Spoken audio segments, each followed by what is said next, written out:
So we'll get a sound check going, and then we're recording. And this is a good conversation to have because this is a great area for health coaches right now where practitioners, chiropractors, and doctors are looking for health coaches. Mm-hmm. And what I've found to be true is that practitioners are, they really want coaches that know how to stay where they are. So when you asked a minute ago, are they, do they order labs? It's something that I don't recommend because people like you and chiropractors and doctors that have that ability should be the ones that are ordering and interpreting. Mm-hmm. Health coaches are great to fill in those gaps of lifestyle and the other pieces that maybe you guys don't have time for. Yeah.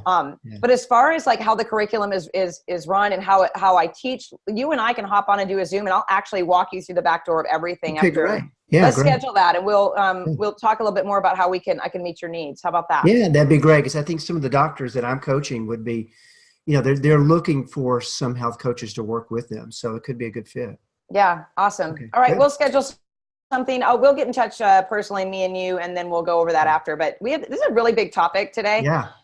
And it's one that I'm very interested in myself, but I want to give you a proper introduction. We already got people watching on Facebook. We've got people popping in live. So can I get a real quick sound check from somebody that's on and attending? Just tell me that you guys can hear me in the chat.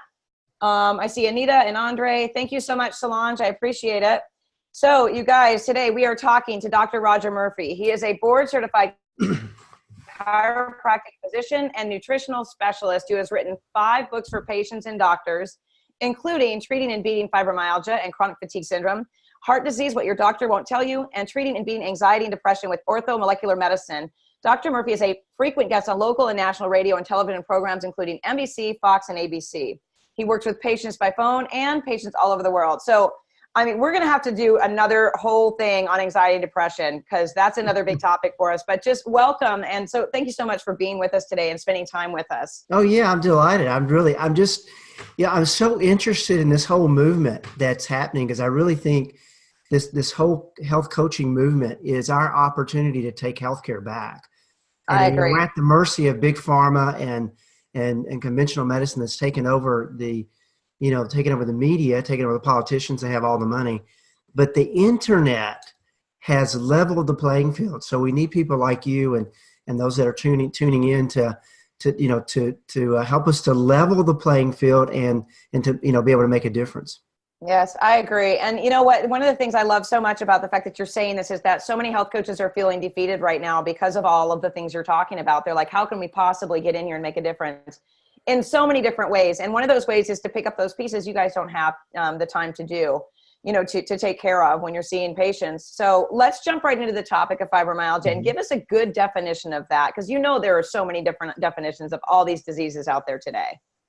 Well, so with fibromyalgia, unfortunately, a lot of people don't understand what it is. A lot of doctors don't even believe in fibromyalgia still to this day. So, and those that do don't really know how to treat it. So they end up telling their patients they just have to learn to live with it. Yeah. But fibromyalgia is a syndrome. It's a group of symptoms that come together that people have in common, and we give it a name called fibromyalgia. But the symptoms include diffuse, achy, sometimes disabling pain, low moods, poor sleep, fatigue, irritable bowel, anxiety, and then the list can just can continue to spread.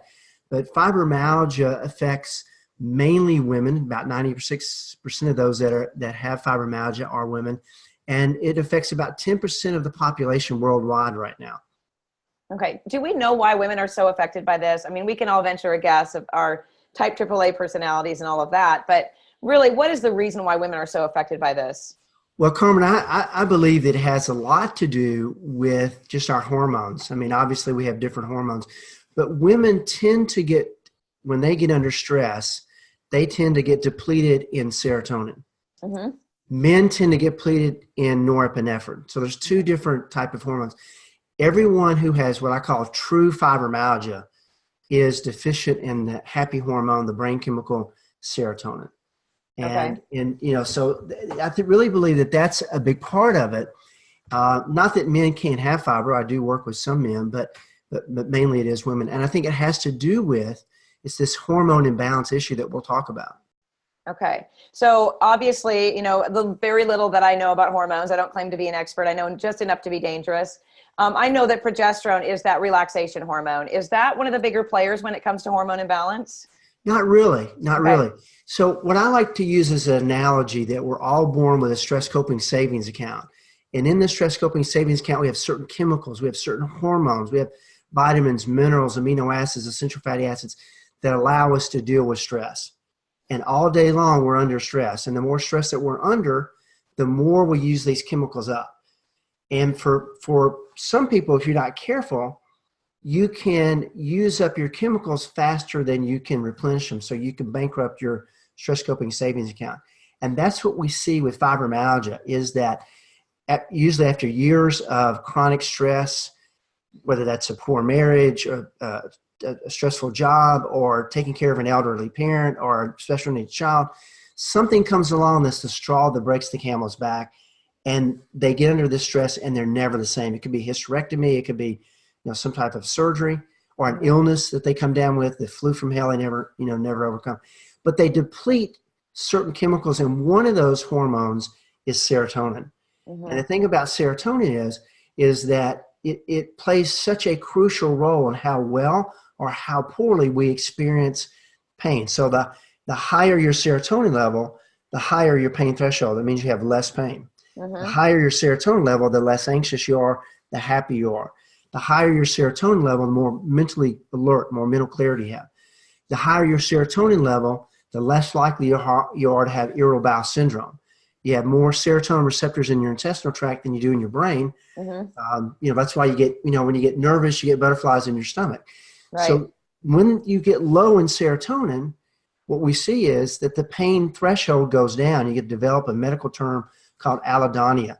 So for fibro patients, stimulation, a tight blouse, a hug, a handshake, someone trying to give them a massage, which is out of the question, that sensation is magnified 10 times, 100 times. And the pain, because their pain threshold is so low, what they see is year after year after year, they continue to get worse and worse and worse.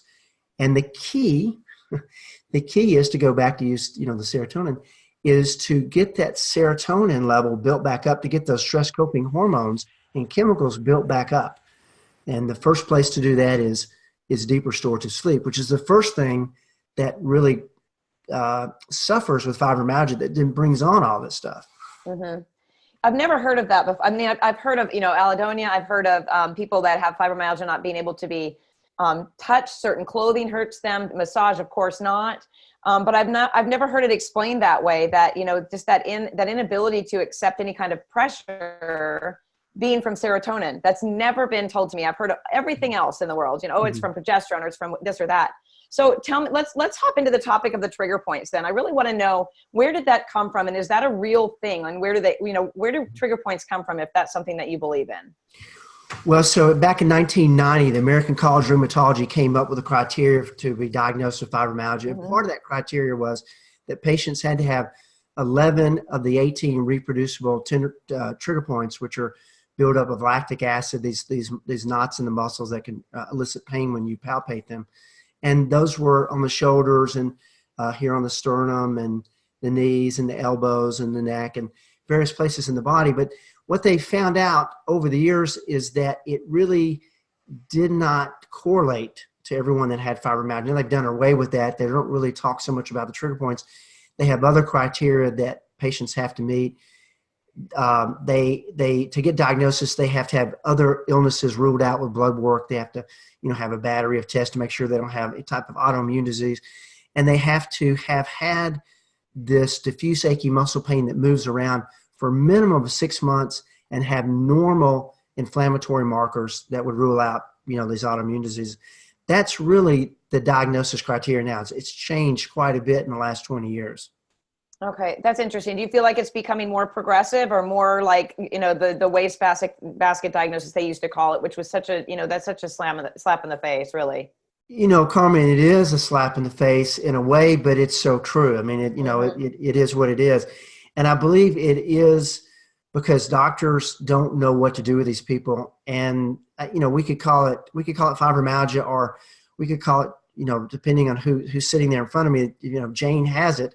We could call it Jane disease. It really doesn't matter. Yeah. Because what it is the patient has broken down. Their ability to handle stress, their health has broken down. Mm-hmm. And, fibromyalgia doesn't cause anything. Fibromyalgia is just, as I said, it's just a name.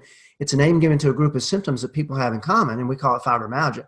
But fibromyalgia doesn't cause the pain. Fibromyalgia doesn't cause the low energy. Fibromyalgia doesn't cause the low moods.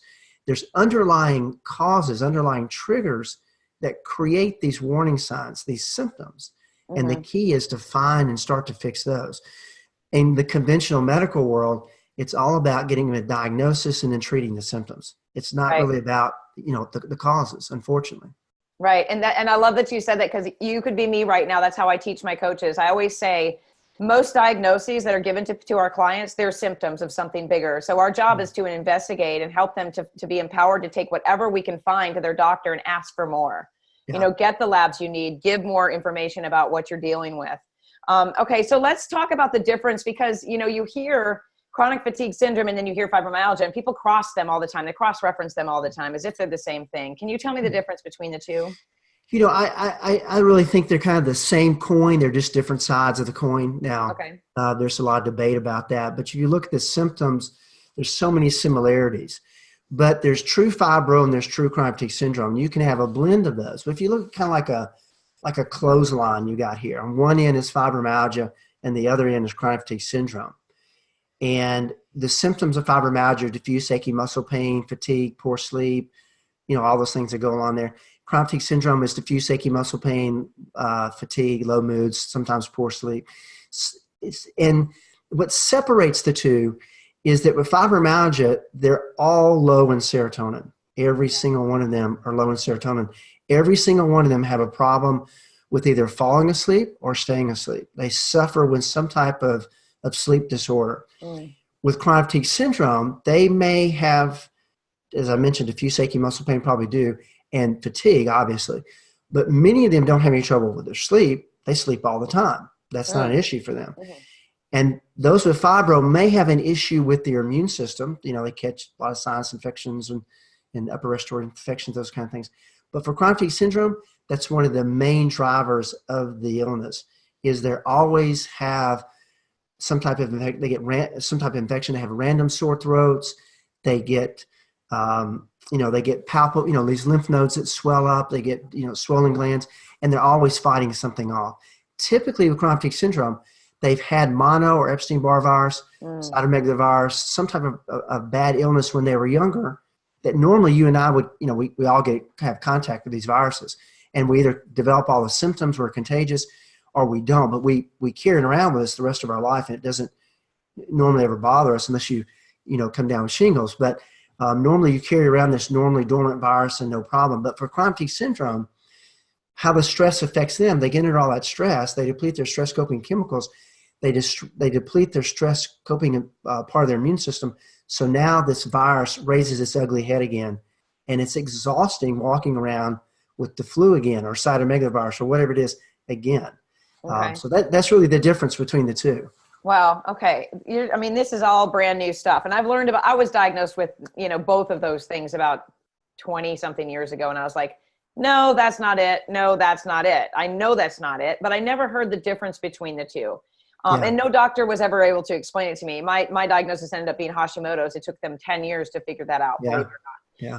But so I'm very familiar with the old school way of thinking about both of these conditions. So, so give us an idea. Is there a difference between how you go about treating each one of these things? And can you give us some ideas about what that looks like? Yes, there's a drastic difference. Okay. So the key with fibromyalgia is reestablishing these stress coping chemicals, building up the stress coping savings account. Because if you don't do that, you're going to see in the case of low serotonin, their pain threshold is very low. So pain's magnified. Mm-hmm. Low moods, irritable bowel, mental clarity issues. But the big key for fibromyalgia is deep restorative sleep. Okay.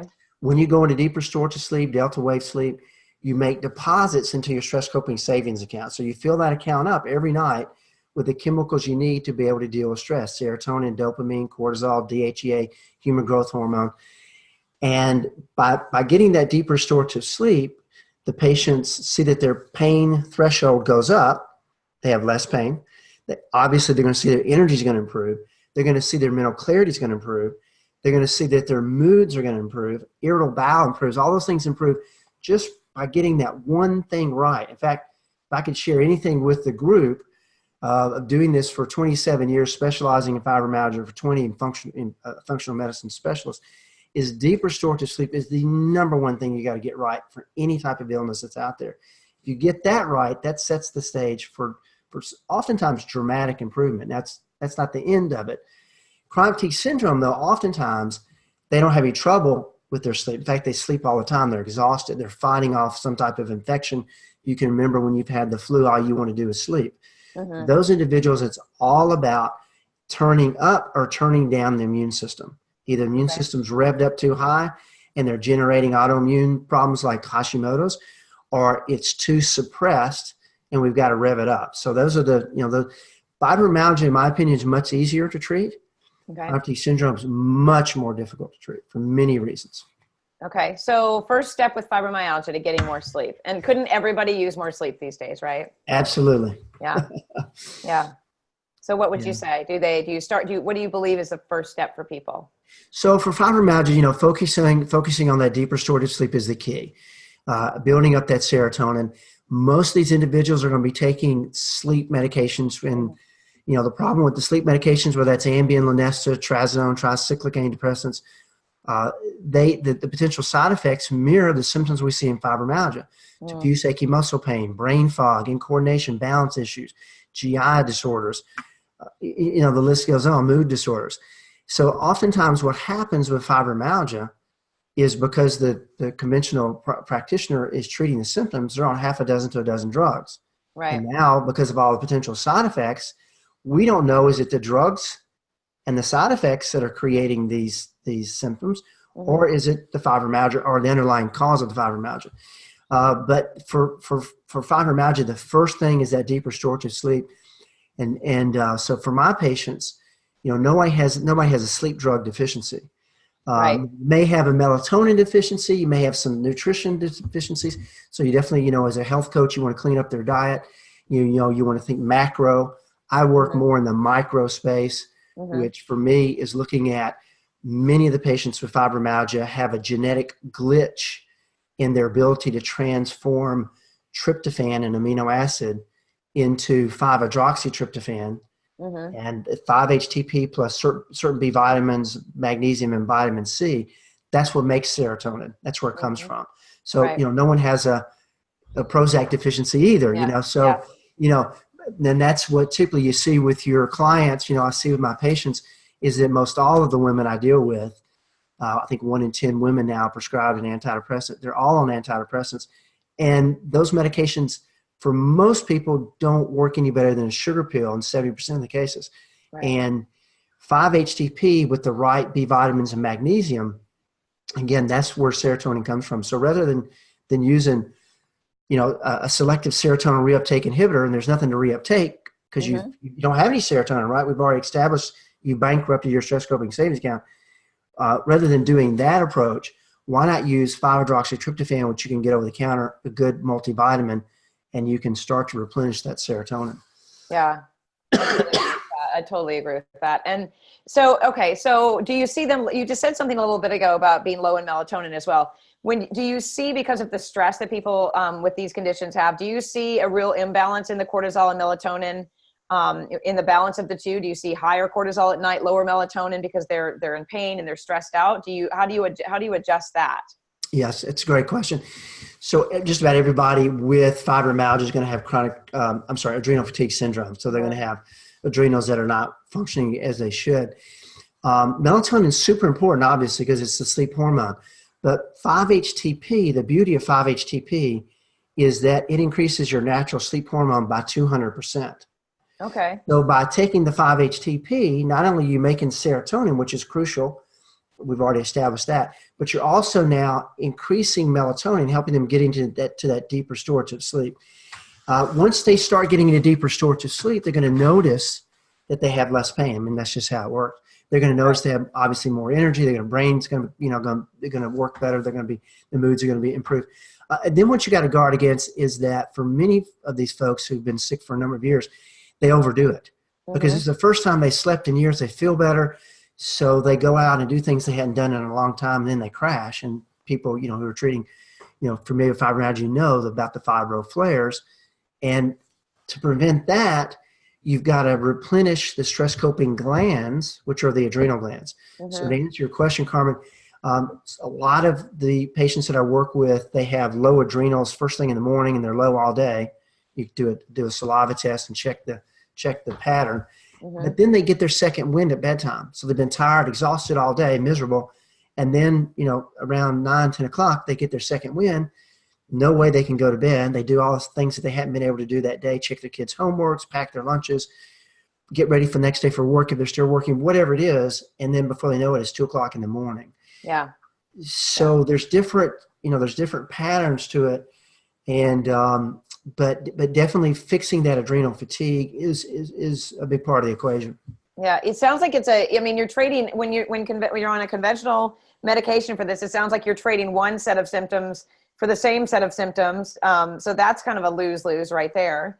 And then, if you get the right cocktail in place to help them start feeling better, they start feeling better and they go, it's like someone who, comes out of a cast and they run a weekend, they're a weekend warrior and they go and try to do a half marathon. Next thing you know, they've hurt themselves again. So they flip-flop the cortisol and melatonin at night. It seems like, where do they win here? How do you actually help them ease into the idea that they've got to take this slow? How do you convince someone of that? Yeah. So for the last 20 years, really for a number of years, I owned a very large integrated medical practice. I had 5 medical doctors and we worked together. And what I saw was there were some real key things that had to happen for these people. Because we did all kind of stuff. I mean, we did oxytocin, we did HGH, we did Myers cocktail IVs, we did all that stuff. It was complicated and it was fleeting.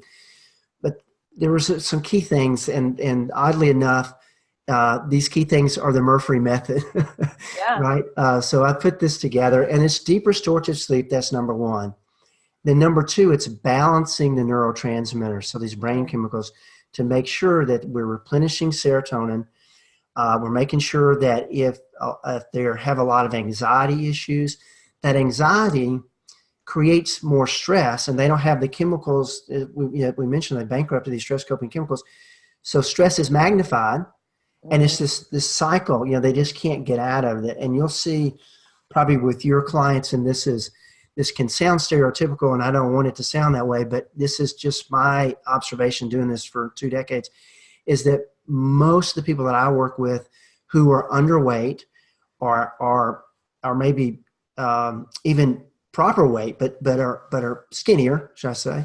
They have anxiety issues, and at least in fibromyalgia community, and then that anxiety is exhausting. It just wears you out, and it depletes those stress coping chemicals faster than you can make them. So, deep restorative sleep, balancing the neurotransmitters, making sure that the serotonin is elevated. If there's any anxiety issues, taking L-theanine or GABA, some of these over-the-counter things that would help to level things out. Then and only then would you start to address some of the other neurotransmitter deficiencies like norepinephrine or dopamine, which give you mental clarity, more mental and physical energy, and our pain blockers like S-adenosine, methionine, SAMe. From there, then you transition to, now that you got things kind of calmed down, balanced or sleeping, feeling a little bit better, then you go in to start to fix the adrenal problems with adrenal cortex. I caution people not to use whole glandular adrenal supplements. If you're familiar with those, there's a lot of those out there, more so than there are the adrenal cortex. The reason why is because the whole glandular is going to come some of that's going to have the medulla in there, so it's going to have adrenaline. And until you can get the adrenals back online, the main thing they need is that cortisol and DHEA. Once they settle down, then and only then would you start to use some of these other things. And then the last part of that is and the next part, not the last part, I'm sorry, is fixing the GI. So you got to fix the underlying GI issues. Most of them have some type of GI disorder, malabsorption, leaky gut, yeast overgrowth, food allergies, something that is creating this inflammation in their body that has to be found and fixed. Then from that, then the next step is looking at what's left over. And one of the things oftentimes that's left over is a problem with their thyroid. So whether that's Hashimoto's or it's just bad doctoring, no one has caught the fact that they have a low thyroid because they're only checking TSH, which is pretty much meaningless. Yep. And so it's catching these other things. And by doing that, you can tie this whole thing together, and it's all about getting the patient healthy, because that's really the only chance they have, is they've got to get healthy. You can't drug your way out. I mean, that's why doctors tell you learn to live with it, because they know the drugs don't work. Right. You can't just take a handful of supplements, and unfortunately, I think diet is super important. I mean, I talk about diet in my book, and I get patients on the right diet, but you got to do the biochemical things, these micro things. You have to address those, because you can change the diet. They can go gluten-free. They can go paleo, whatever your thing is, your jam is. And you want them to clean the diet up, but they've got to get this other stuff right, or they're not going to see any results. Yeah. I love this so much, because, I used to be the health coach. I started health coaching almost a decade ago. And I used to be the one that said, all disease starts in the gut, and oh my gosh, we have to start with food. And then as I, worked with hundreds of clients and with the basic foundations of health, I was figuring out, we can do all of these things, but if they're stressed out by the changes that we're asking them to consider making, we're doing nothing when it comes to what they're eating. They're reducing their stomach acid. They're getting, they're increasing their cortisol, because they're concerned about the things that we're showing them. So my thing is, start with stress, or start where the client feels like they would be best to begin without making things worse. So I love that you do that direction. You don't ever hear that someone says, then we talk about food. That makes so much sense to me. So one of the things I want to ask you is, how much do emotions play into this problem? And we're going to talk about the chronic fatigue in a second, and how you go about that. But I want to know, like emotional trauma or emotions of somebody, like you just said, anxiety. Like, how much are emotions actually making these things worse? Well, that you can't separate the two, right? I mean, all illness, is probably 90, and doctors, if they're going to be honest, they'll tell you 95% of all disease is stress induced. I mean, you can't separate, your mind and the matter. I mean, it's all intertwined. But for fibro in particular, what we see is many of these individuals came from a very stressful childhood, whether that's sexual abuse, verbal abuse, illnesses, chronic illnesses, a difficult family dynamic, whatever it was. And they lost their plasticity to stress at an early age. Yeah. So this plasticity that we all have, that most of us can't, and some of us that are type A's like myself, we just thrive on the more stress, the better. But for these individuals, they're able to manage. Maybe they make it through college. Oftentimes they don't. A lot of them fall out of college, or that's when they first start having their problems. They don't have the plasticity. They can't rebound from the day-to-day stress. So something comes along, that's the straw that breaks the camel's back, and that's it. They're never the same. Yeah. And you can't drug your way out of that. There's no drug that fixes that. Right. Yeah. I was asking for that reason, because I'm so fascinated by trauma period. It's just, I added it to the Institute when we opened the doors in 2017. And I just feel like it's one of those things that we can't ignore. So health coaches fitting into this type of plan that you offer, they're the ones that are the support. They're there to inspire them, and to really kind of be their partner, or their advocate for whatever they need outside of the plan that you create. Is that what you're kind of thinking that health coaches would fit into for this type of treatment plan?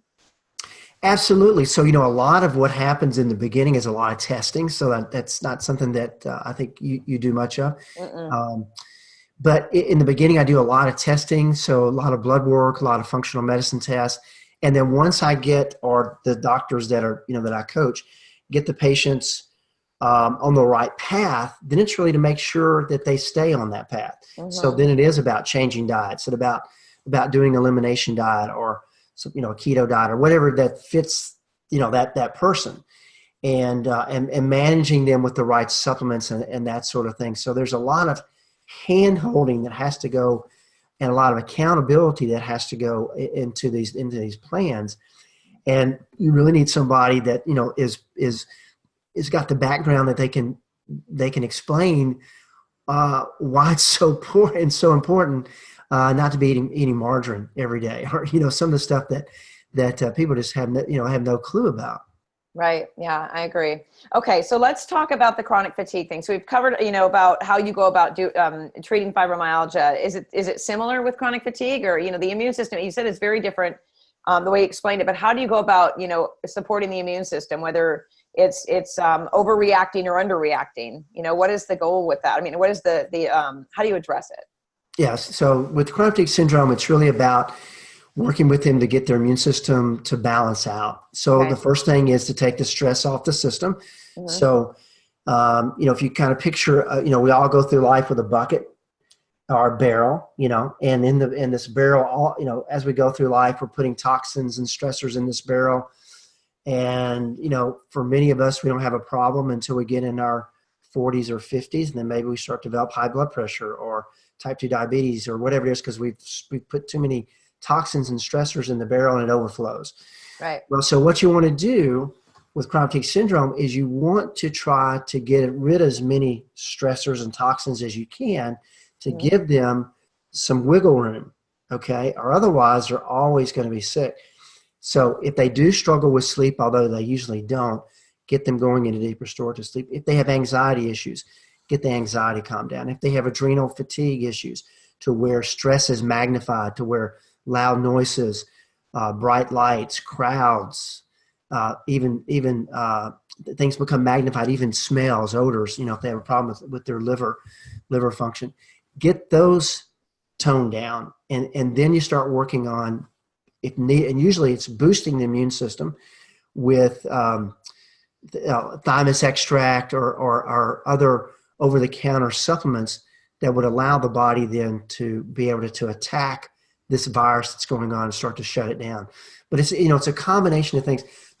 Carmen, the thing that makes it so hard for chronic fatigue syndrome is that many of them, they have chemical sensitivities. Mm-hmm. So many of them they can't take medications, but they also can't take supplements. Mm-hmm. So that makes it really hard, right? So then you're left with diet, and if that's your only tool, that's a very slow lever. There's not a lot of leverage there. Right. Many of them have a problem with their thyroid. Many of them have a problem with their liver, and they have a sluggish liver. So you can start to, if they can tolerate things, you can get them on milk thistle and alpha lipoic acid, N-acetylcysteine, methionine, these things to start to detox the liver, or to make sure they're eating the right foods to detox the liver, and that'll get them started in the right direction. But for CFS, it is a slow go. Most of the time, it's a slow go. Mm-hmm. Yeah, and I love that you mentioned N-acetylcysteine and ALA. And so the question, then that kind of brings me around to, because we've been talking about lab testing, how do you test neurotransmitters? Are you a fan of the organic acids test? And for hormones, do you use the Dutch test? Like, what kind of testing is your favorite go-to? Well, for my patients, the first place to start is a very thorough blood test, because so many of them have not had a thorough blood test. Because a lot of times what happens is, and I think this is patients in general, you get a diagnosis or you get with a doctor and they get they get jaded to you and your concerns, and they quit running tests. They just give up. They just put a sticker on your forehead until you have whatever it is. In this case, fibromyalgia, learn to live with it. So they're really not doing the detective work. So I want to make sure that I'm looking for, I want to know what their A1C level is. I want to know what their blood sugar is to see if they're having any kind of nerve pain. I want to know what their C-reactive protein level, homocysteine, fibrinogen, ferritin level, vitamin D. I mean, the stuff that you and I would know is basic stuff. Yeah. Doesn't get tested. I want to know thyroid antibodies, reverse T3, free and total T3, T4. I want to see all of that. And then from that, that's oftentimes a gold mine of information that's never been mined. Mm-hmm. And then if it has, it's not interpreted correctly. Right. Then I would look at organic acid testing for sure. I would look at saliva testing for the adrenals. Mm-hmm. All my patients get food allergy testing, because food allergies are the great masqueraders. They can cause any symptom that you can think of. Food allergies can contribute to that symptom. Right. Yeast overgrowth. So I do a stool testing to see do they have, and I do an antibody test to see if they have yeast overgrowth. If they have symptoms of SIBO, I test them for SIBO. So there's some common things that everyone gets tested for, because it's just, you don't want to miss it. But then it also is determined by what kind of symptoms the patient is presenting with. Yeah. And I like that, I have some documents that I created for coaches to use with their clients, and it's how to have a successful doctor's appointment. And there's an outline of the times you should go, and how to interview someone, and how to pick the doctor that would be good for you and have a good appointment. And the other one is a list of suggested or recommended labs to look into. And almost all of the ones you named are on there. Yeah. And I remember when I created that, it was from my own experience. I learned, well, you didn't test me for this, and you didn't test me for that. How do you know it's this? And so I started giving that to my clients. And to be honest with you, they were at first like, oh, I don't know if I could ask my doctor for that. I'm like, it's your insurance, it's your blood, it's your time, and it's your money. So, all you got to do is get a little courage here. And I've even attended doctor appointments with that list, and the doctors are like, what are these things? I mean, they didn't even have a clue about some of those tests. So, it's really important that to really dig deep and get them all done. I'm so glad to hear that you do that. And I think a lot of functional doctors are tuned into that, but not all, unfortunately. There are some ones that are missing. I think most are. I think unfortunately, I think for some doctors, you kind of get in a rut and you kind of treat everybody the same way. Everybody comes in your office needs bioidentical hormone replacement therapy. Everybody comes in your office it's got yeast or whatever it is, and it's not that simple. So you got to be careful not to get in that groove. Yeah. So talk to me a little bit about how the female hormones play into pain a little bit.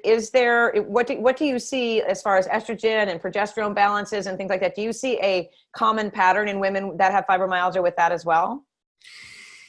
Well, so, I think, a lot of times what we see is that my patients in particular, they'll go to integrative doctors, and the doctors will tell them they need to be on bioidentical hormone replacement therapy, and that's going to solve all their problems. And it doesn't. Is there a time and a place for that? Yeah. I mean, my wife's on bioidentical hormone replacement therapy, but for fibro in particular, those hormones are way downstream. Mm-hmm. And what you want to do is you want to treat upstream. So if you crashed your boat upstream in the rocks, and you've got a hole in the hull of the ship, and all the cargo's spilling out and coming down the river, you can go down the river and you can haul it out. You can salvage it. That's good. Or you can treat upstream and patch up the ship and prevent it from happening. And so what I see, Carmen, is with fibro in particular, is that their hypothalamus pituitary, the adrenals, those hormones that those glands can control, those are the ones that you got to focus on. And if you get those balanced out, if you take the stress off the hypothalamus, which regulates all our systems in the body, then you see that estrogen, progesterone, testosterone, those things really are not such a big deal. Now, having said that, I mean, I do have patients that, they do need to be on, normally it's progesterone, not estrogen, because most of the patients I see are estrogen dominant. Right. Many have had endometriosis. They've had uterine fibroids, those kind of things.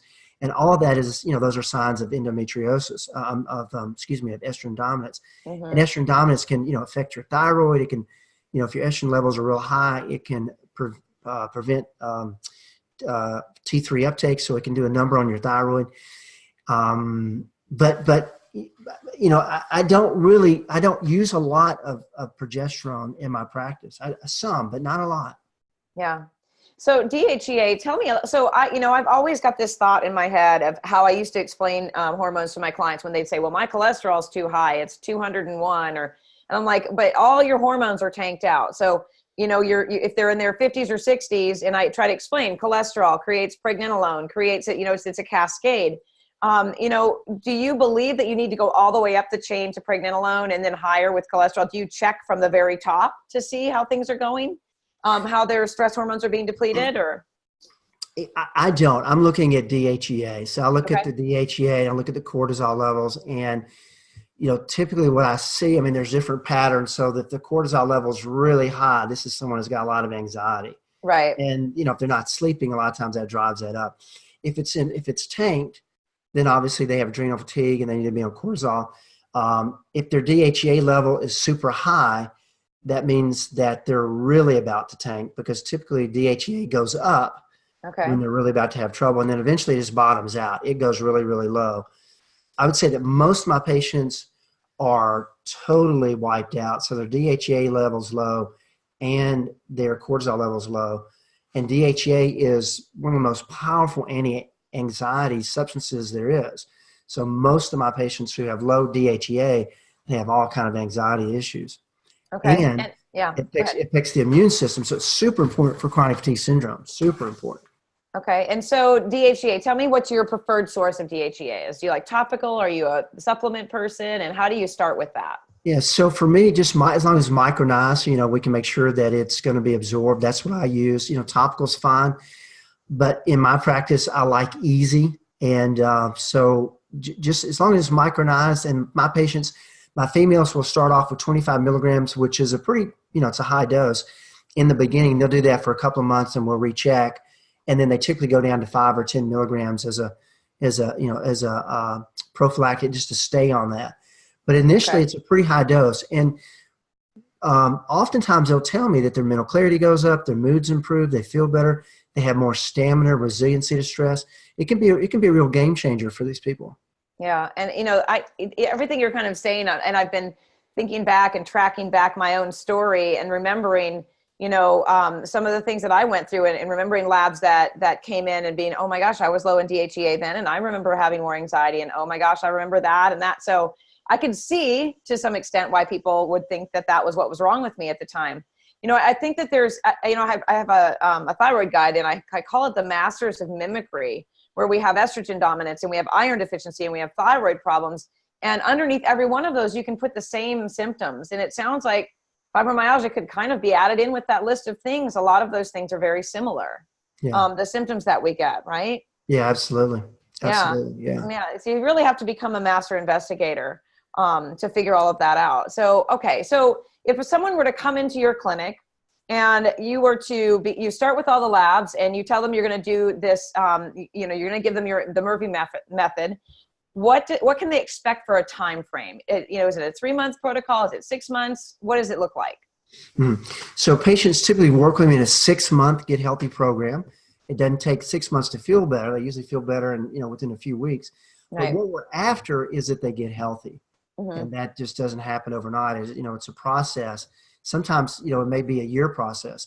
A success for me with fibromyalgia is that I'm able to get them off most all or all their drugs, or if they have to be on anything, down to the lowest dose, and that they can get their life back, their lifestyle.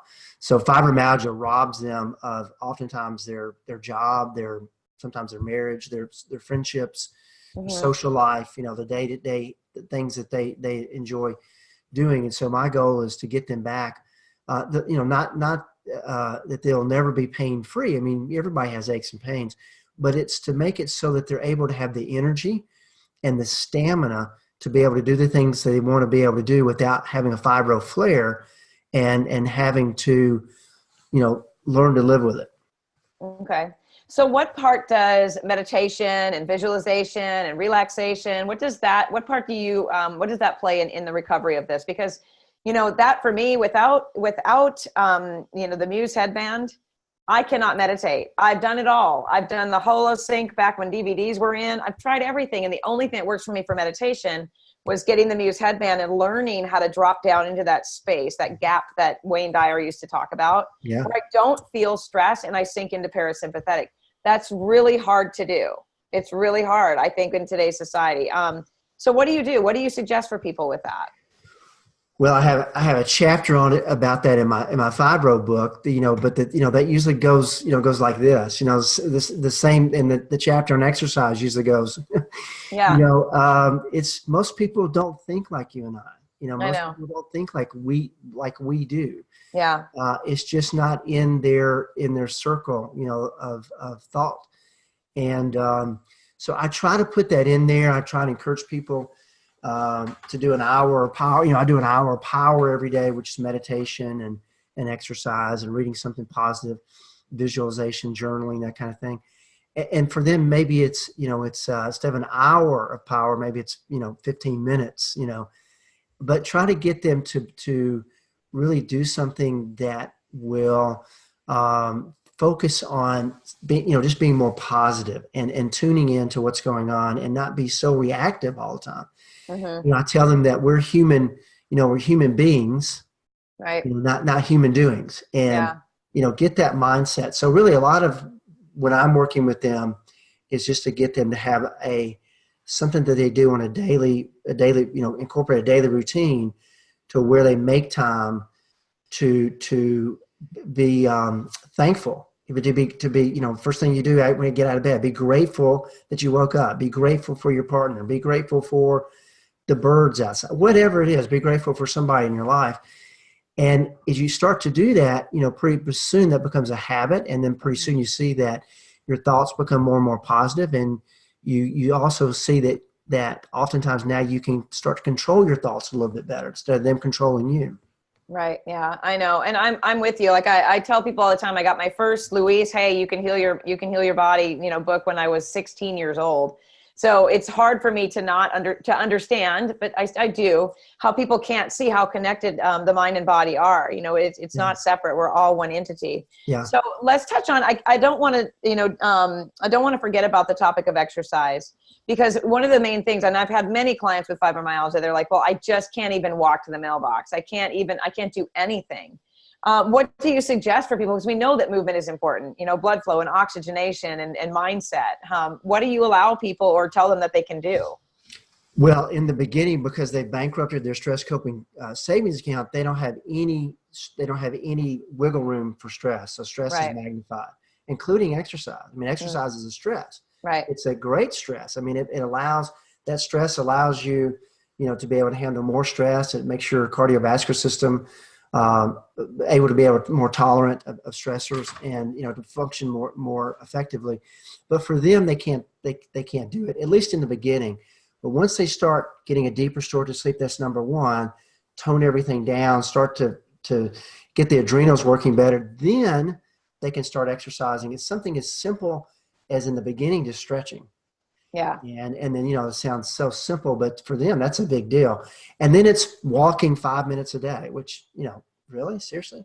Mm-hmm. For them, and really a big part of it, Carmen, is just getting them in the habit of doing something every day, physical. Mm-hmm. Yeah. And then you go, after 2 weeks, you go 10 minutes a day. And then eventually up to half an hour, and, try to get my patients, to walk 45 minutes or an hour a day, which, when they hear that in the beginning, that's going to be one of our goals, they freak out. They I can't walk, I can't even go to the mailbox.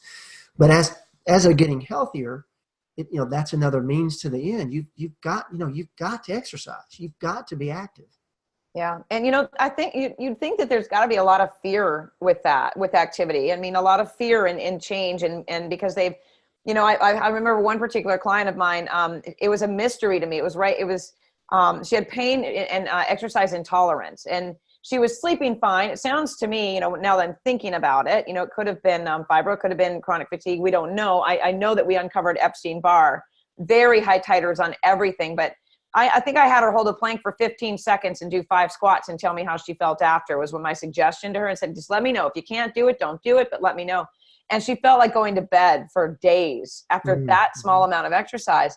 And then she said, well, I just need to walk. And I said, I want you to just wander. And wandering means literally moving as slowly as possible everywhere you go until you get in with your doctor.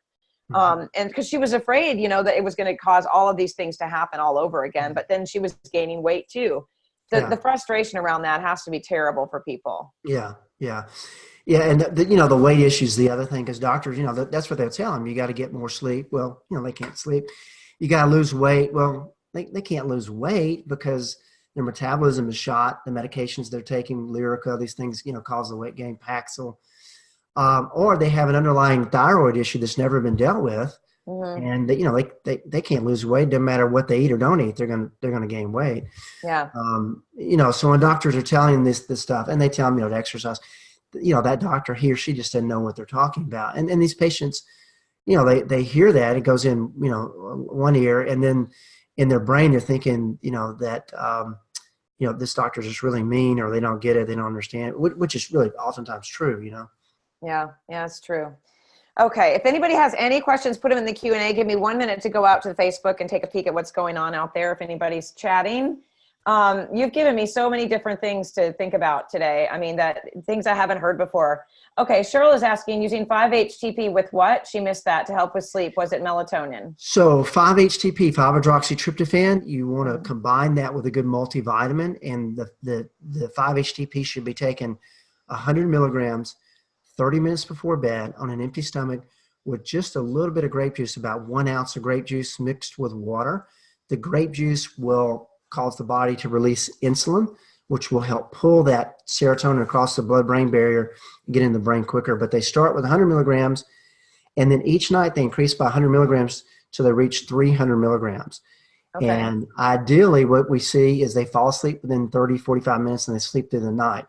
If they do not, then you go and you add melatonin. So you start with 3 milligrams and you go as high as 10 milligrams sublingual melatonin.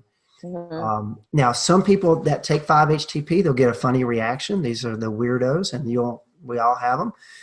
These are the people. Now, the people who have chemical sensitivities, you know right away probably not to do the 5-HTP at bedtime.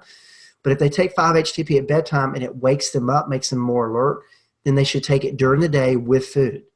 If they take it during the day with food, start with 100 milligrams with food, make sure there's no issue. 2 or 3 days, no problem. Then the next day, 100 milligrams at breakfast, 100 milligrams at lunch, 100 milligrams at dinner. If they take it with food, it will not make them feel drowsy. But now if they take it at bedtime, empty stomach, it will make them feel drowsy, and that's what we want. Okay. So we know, you said earlier that, 5-HTP turns into tryptophan. So you don't recommend taking tryptophan instead of 5-HTP, right? I've heard never do that. Well, so tryptophan is the mother molecule that turns in, that gives birth to the 5-HTP. So it goes tryptophan to 5-hydroxytryptophan and then into serotonin. You can use tryptophan, but I do sometimes, but it's better in my population, especially because they have a genetic glitch in one of the kynurenine pathway, this enzyme. They can't convert tryptophan into 5-HTP. And that's what we see with a lot of depression patients. So just use the 5-HTP.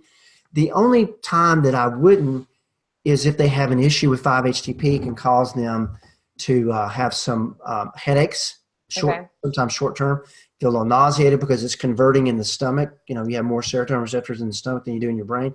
Right. So you can feel a little nauseated. I don't see that much, but it can happen. If so, then I will use the tryptophan, and the tryptophan, which 5-HTP comes from an herb, from a plant. So they could be having a reaction, like an allergic reaction to the plant. Okay. The L-tryptophan, is not plant-based. So sometimes they can tolerate that and they can't tolerate the 5-HTP. But I always start with 5-HTP. I gotcha. Okay, I never knew that. I never knew that could have been the problem. I think fillers, I never thought that, it could have been the plant that they had a reaction to. Okay, awesome. All right, we've got a question here. Do you have a functional doctor in the UK that you work with or that you suggest for people with fibromyalgia to get tested properly? I don't. I have patients in the UK, but I don't work. I don't, unfortunately, nobody wants to work with fibromyalgia. That's just, that's the fact, Jack. I mean, it's just the way it is. It's sad, but years ago, I started training doctors. I set up a whole program to train doctors on fibromyalgia. I was going to treat them my protocols, and the ones that went through it, they wimped out after a short period of time because patients were too complicated. So it's sad. Well, you also don't, I guess, there's that instant gratification thing. We all want to see people healthy immediately, or we want to see it happen quickly. And I think that's even part of the problem with our health today is we want everything right away.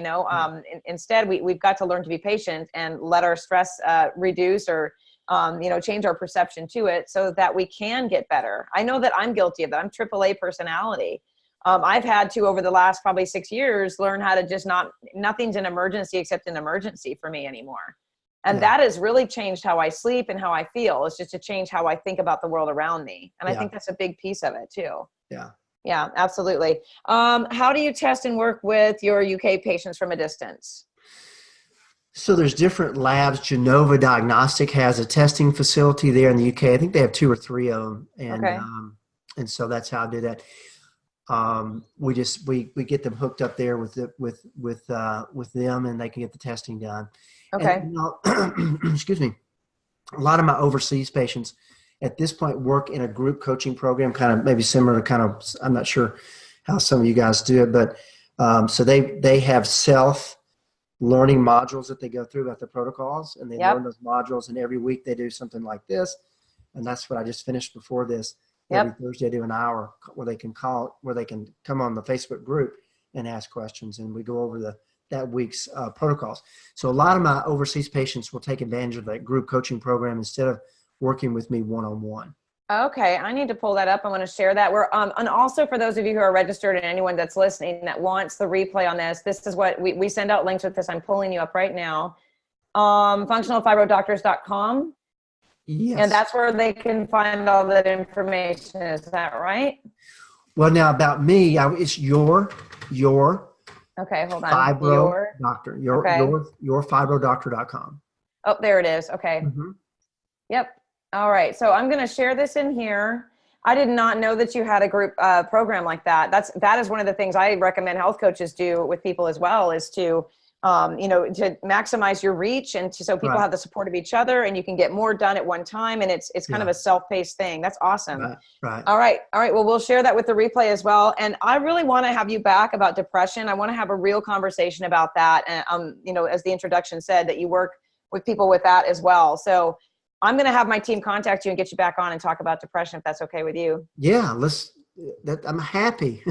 Yes. to talk about depression. Yeah, absolutely. All right. Thank you so much for joining us today. And thank you guys for listening. And yes, everybody's saying you great information. Thank you so much. And you and I will get in touch about the health coaching thing, and I'll have my team get in touch with you as well. Great. All right. So enjoyed it. Yes. Look forward to talking again. Awesome. Thanks again. Bye, everybody.